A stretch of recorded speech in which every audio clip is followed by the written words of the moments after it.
Hello everyone, and a very warm welcome to my presentation. My name is Amrit Jena, and I am a PhD candidate at TU Delft. Today, I'll be presenting a critical review titled Local Approach, Ductile to Brittle Transition Modeling of Stills, Techniques, Trends, and Challenges for Accurate Fracture Prediction, which was originally presented at the 45th International Conference on Ocean, Offshore and Arctic Engineering OMAE 2026 in Tokyo, Japan. My co-authors are Dr. Oichun Wong and Dr. Cariel Walters, and we all work in the group of SEEP and offshore structures within the Department of Maritime and Transport Technology in TU Delft. I'll start with a brief introduction of what is ductile to brittle transition temperature. It is a temperature range below which a ductile plastic specimen exhibits brittle failure.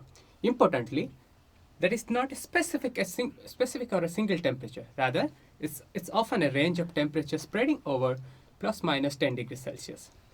The mechanical behavior of the material in this regime is highly sensitive to stress triaxility, temperature, strain rate, microstructural heterogeneity, and specimen geometry. If you look at figure B, you can see a mixed mode fracture surface where the ductile dimples and brittle cleavage fractures coexist. This visually proves that the both mechanisms are competing simultaneously at the same temperature. Next to it, the high resolution SEM images in the figure C that identifies the local physical triggers like brittle cleavage that is initiated at the specific microstructural defects around the inclusions or hard particles, while the ductile dimples fractures nucleus from the microvoids.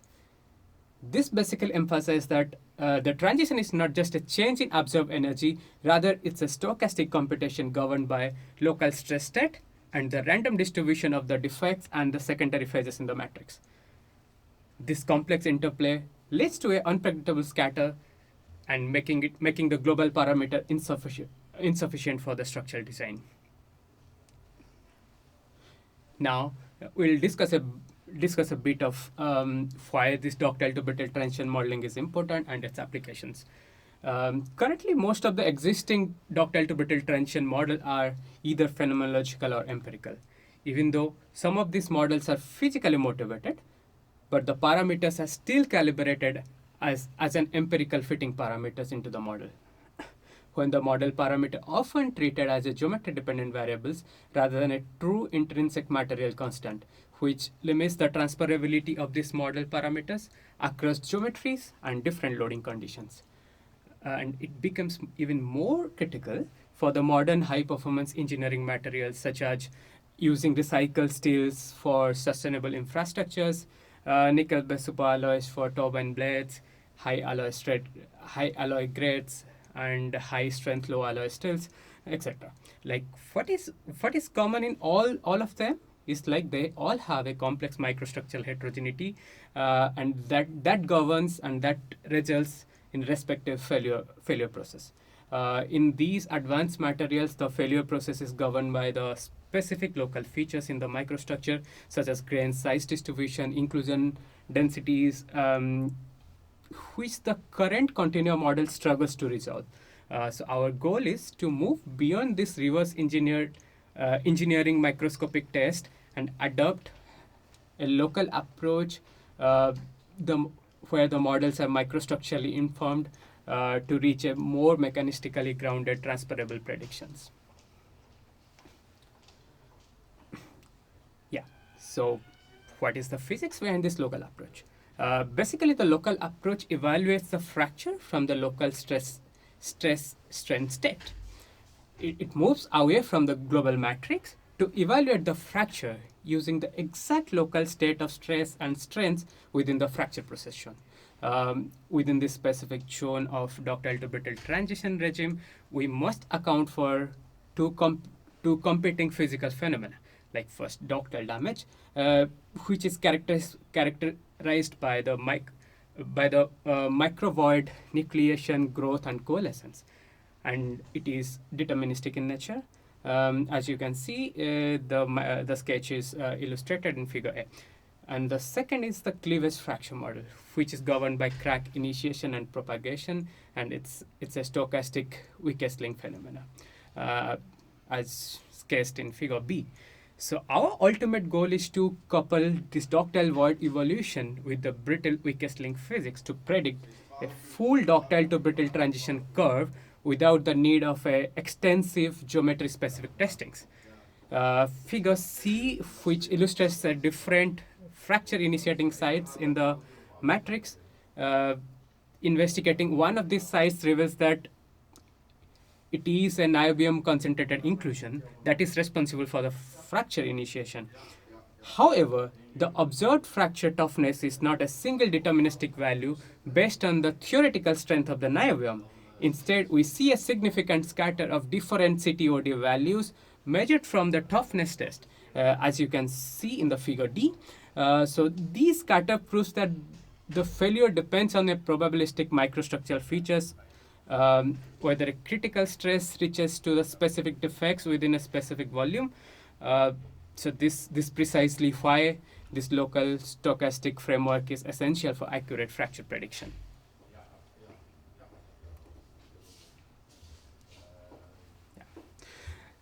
So in this presentation, first I will start with a ductile damage model, then cleavage fracture models, and then combine both the models and finally discuss how to predict the fracture in the ductile to brittle transition region. So ductile damage models are generally categorized into two distinct types, phenomenological and micromechanical based, most are like physics driven ductile damage models. Among these phenomenological and empirical models, Johnson-Cook modifier Mo Coulomb called MMC are some of the widely used models. Johnson-Cook is also a very quite simplified model that used an uncoupled approach where the damage accumulation doesn't really give the feedback to the flow stress. So the major limitation is that it ignores the load parameters. Because of this, it predicts the identical failure strains for axisymmetric plane strain loading if the triaxiality is the same. However, MMC uses a stress state dependent locus to define a failure envelope based on both the triaxiality and load angle, and that really gives a wonderful prediction of the transition between the flat and the slant fracture models. And other approaches are like SMFS, like the stress modified failure strain, that provides a simplified empirical limits where the fracture strength decreases exponentially as the local stress triaxiality increase. All these model parameters are typically calibrated using reverse engineering methods. Next, the other category, we move towards the models which are micromechanically origin, like GTN is Gussen, Tevergaard, Needleman, and Rossler. These are the physics-driven models that treat the material as a porous continuum matrix. The GTN model is particularly powerful because it introduced the void volume fraction as an internal state variable. So this modifies this von Mises yield criteria by including the hydrostatic stress term in it and allowing to capture the dilatant plasticity. And the Rossler mechanics are grounded in the thermodynamic principle, utilizing the free energy dissipation potential, and it has exponential dependence on the hydrostatic stress is based on the mass conservation and the thermodynamic consistency.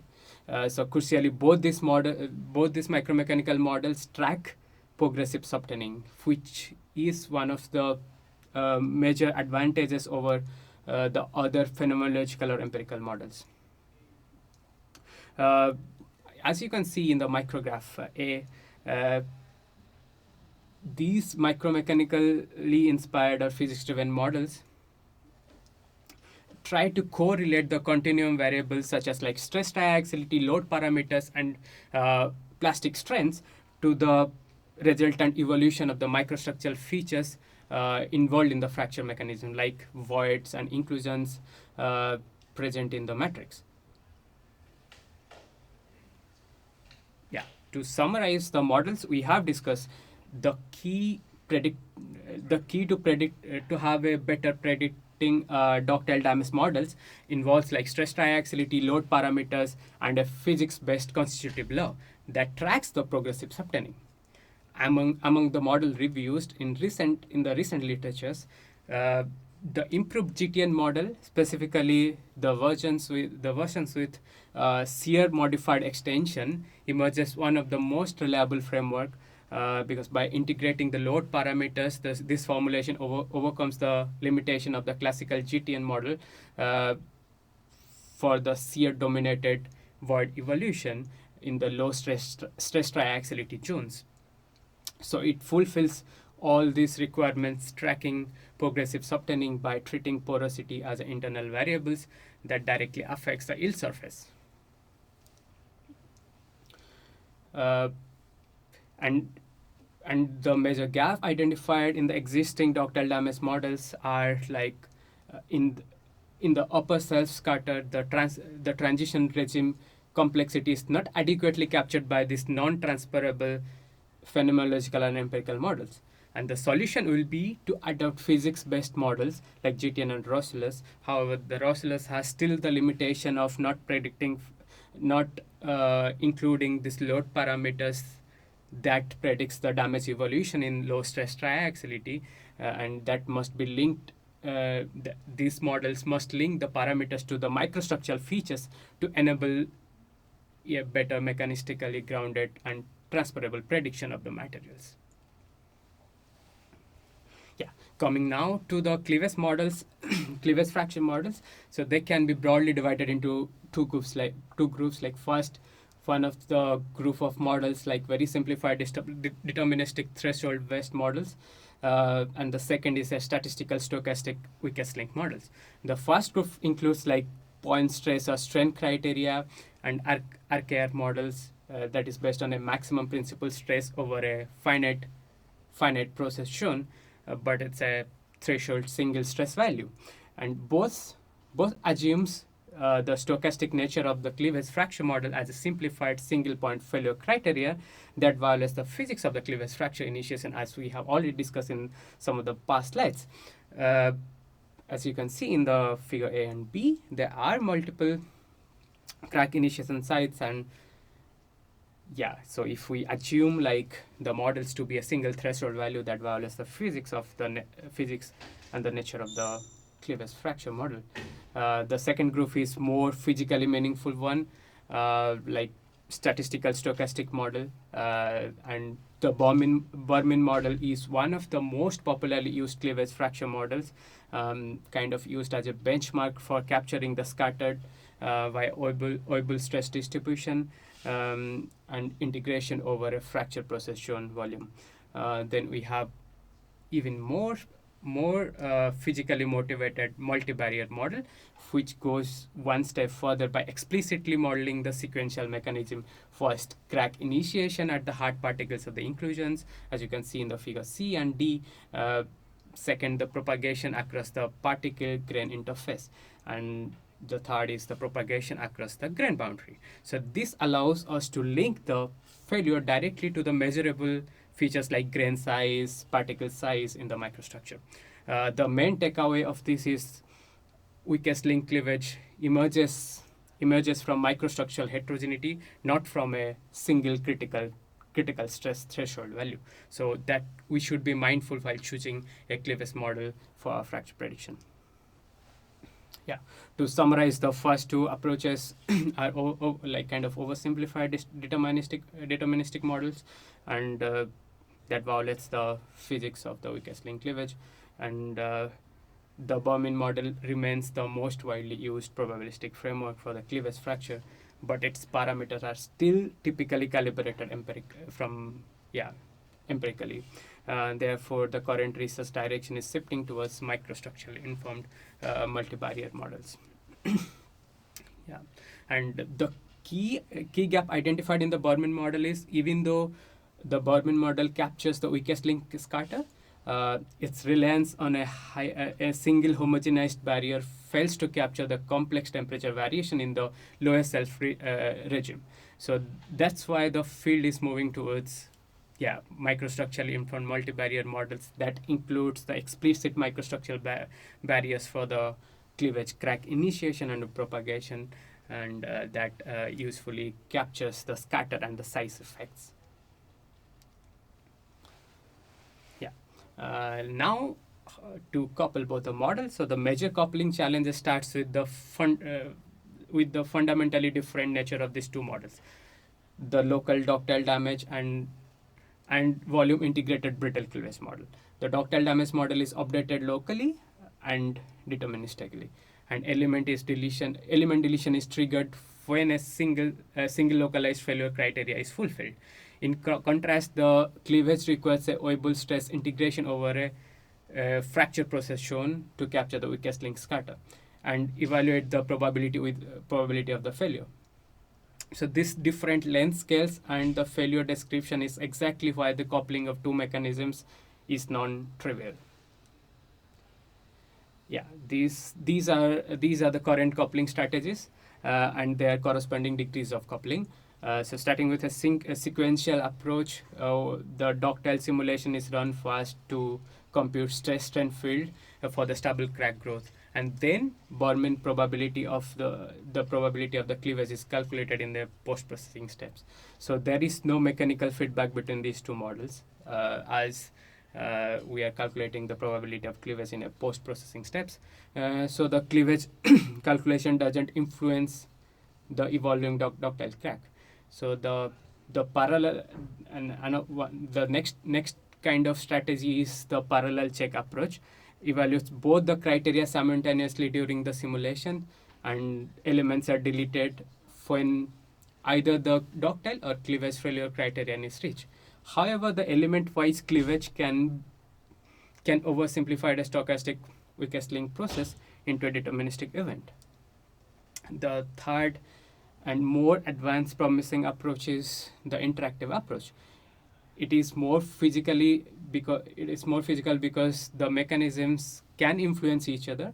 For example, the ductile failure formation can reduce the potential cleavage sites, as in the void modified Borman model. However, the current implementation is still often falls short of preserving this full volumetric weakest link behavior. For that reason, this study recommends a parallel and interactive approach, which preserves the volumetric weakest link physics by monitoring the probability and continuously while deleting the elements only for physical ductile tearing. Yeah. So this idea of this parallel interactive approach is to couple deterministic ductile tearing with the volumetric probabilistic cleavage in a single framework, while also accounting for the feedback across these two mechanisms. The ductile failure is treated through element deletion associated with a physical tearing, while the cleavage is monitored probabilistically over the fracture process shown at each increment. So that preserves scatters, size effects, microstructural heterogeneity, and the evolution of the fracture probability during the crack growth. The computational challenges in these modern FE simulations using parallel processing, like multiple cores, these different elements of this fracture procession resides in different CPU cores. The difficulty is to collecting the stress tensor and the volumes from the hundreds of scattered elements. Commuting across the cores to perform a Weibull stress integration at every single increment is computationally a bit expensive and also architecturally complex, but it's still solvable. Yeah. And the main takeaway messages from this review are like the transferability gap, because the existing models fails to transfer the parameters accurately across different structural geometries and loading conditions. And secondly, there is a clear microstructural shift in the field, like the physics-based and microstructurally informed models are essential if we want to capture this complex fracture behavior in the transition regime, and it is even more critical for the new emerging modern materials where the common factor is the heterogeneity in the microstructure. And Next, the third takeaway message would be like this model parameter must be tied to a physical features such that grain size, inclusion size, so that they can behave as a material intrinsic parameter constant rather than a empirical fitting variable, just just as a yeah just as a dummy variable. However, there is no physical meaning of those parameters. Um, and one of the other takeaway messages would be like these traditional phenomenological models are still remain useful, but only within a narrow calibrated band of stress state and loading conditions. This brittle fracture is fundamentally stochastic in nature, so deterministic threshold criteria cannot fully capture the scatter. So that should be avoided. That such kind of models should be avoided for the cleavage fracture prediction. And finally, a parallel interactive approach, a coupling approach, is recommended as a most promising yeah way that offers a superior strategy for implementing the combining both these models to predict ductile to brittle transition simulations. This is the citation information for the review article presented here. For those interested in the detailed development and implementation of the ductile damage models, cleavage fracture models, or coupled ductile to brittle transition fracture behavior prediction, the full article is useful as a starting point, and the DOI will be added once it's available online, or it can be also found in the caption below in this video or in the pinned comments. Lastly, thank you very much for reaching the end of this video. I would be happy to receive your questions, comments, suggestions, discussions, or any interest in collaborations in the comment section. I essentially thank EU-funded Moses Consortium for supporting this study and contributing in the direction of making recycle still reliable for structural applications. I also thank my co-authors Oe-Chun Wang, Dr. Carrie L. Walters for their contribution to this review article.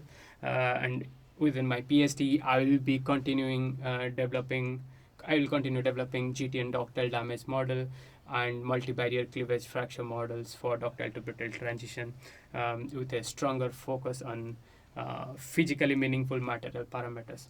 And Dr. Oe-Chun Wang, he is a postdoctoral researcher in the group, works more from the structural mechanics side using MMC and Bermin model, and has a considerable experience in developing MMC ductile damage model in his PhD research work in the same group.